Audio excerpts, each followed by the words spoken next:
Vote পরবর্তী হিংসায় আবারও উত্তপ্ত ভাঙড়। অভিযোগ করতে গিয়ে থানার সামনেই উত্তেজনা। থানায় বসিয়ে দেওয়া হলো তৃণমূল নেতাকে। নওশাদ সিদ্দিকীর ভাড়া বাড়ির কাছেই মারধর করা হলো দুই তৃণমূল কর্মীকে। অভিযোগ তৃণমূলের। রাতেই নামানো হলো কেন্দ্রীয় বাহিনী। ঘটনাটি ঘটেছে ভাঙড়ের উত্তর কাশীপুর থানার মাঝেরহাট এলাকায়। মাঝেরহাট এলাকার তৃণমূল কর্মীরা গ্রামের বাইরে একটি অনুষ্ঠানে খাওয়া দাওয়া করতে গিয়েছিল। রাতে ফেরার সময় দুজন তৃণমূল কর্মীকে বেধড়ক মারধর করা হয়। আহত কর্মীদের জিরেনগাছা স্বাস্থ্যকেন্দ্রে চিকিৎসা করিয়ে উত্তর কাশীপুর থানার সামনে আসে তৃণমূল নেতা লোকমান মোল্লা সহ দলীয় কর্মীরা। সেই সময় থানার সামনে এক যুবককে মারধর করতে যায় এবং তাকে হেনস্থা করে বলে অভিযোগ তৃণমূল কর্মীদের বিরুদ্ধে। তখনই পুলিশ লাঠি উঁচিয়ে তাড়া করে ফাঁকা করে নেয় এলাকা। এই ঘটনায় তৃণমূল নেতা লোকমান মোল্লা সহ বেশ কিছু তৃণমূল কর্মীকে দীর্ঘক্ষণ থানায় বসিয়ে রাখা হয়। মাঝেরহাট এলাকায় অশান্তির খবর পেয়ে উত্তর কাশীপুর থানার পুলিশ কর্মী সহ কেন্দ্রীয় বাহিনী ঘটনাস্থলে গেলে পালিয়ে যায় অভিযুক্তরা। ঘটনায় একজনকে গ্রেপ্তার করে তদন্ত শুরু করেছে উত্তর কাশীপুর থানার পুলিশ। তবে পুরো ঘটনার কথা অস্বীকার করেছেন আইএসএফ প্রার্থী নূর আলম খান। তৃণমূলে গোষ্ঠীদ্বন্দ্ব বলে যা দাবি প্রার্থীর। বলছি, আমাদের দুটো ছেলে প্রজেক্ট থেকে বাড়ি যাচ্ছিল।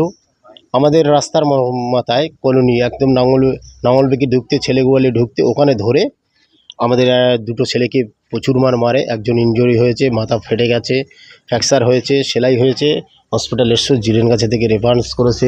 এবং একজন আছে আহত হয়ে, তাকে লাঠি দিয়ে মেরেছে, বন্দুকের বাঁট দিয়ে মেরেছে, যেভাবে ফিরেছে সেভাবে মেরেছে। ছেলেটা পড়েছিল, আমরা নিজেরা গিয়ে তাদেরকে তুলে এনে জিরেনগাছায় স্বাস্থ্যকেন্দ্রে ভর্তি করি।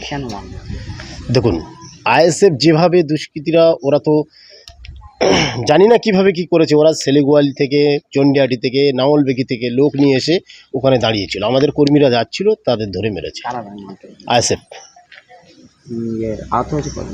আহত হয়েছে আপাতত দুজন, আর একজন চলে গেছে, তাকে একটা মেরেছিল, সে বাড়ি আছে, একটু সুস্থ আছে। আমার নাম জহিরুল মোল্লা। এটা সম্পূর্ণ তৃণমূলের গোষ্ঠীদ্বন্দ্ব। এটা আরাবুল বাহিনী এবং শওকত মোল্লার বাহিনীর সঙ্গে দীর্ঘদিনের একটা চাপানোতর চলছে। আরাবুল বাহিনীরা রুখে দাঁড়ায় শওকত মোল্লার বাহিনীকে ঢুকতে না দেওয়ার জন্য।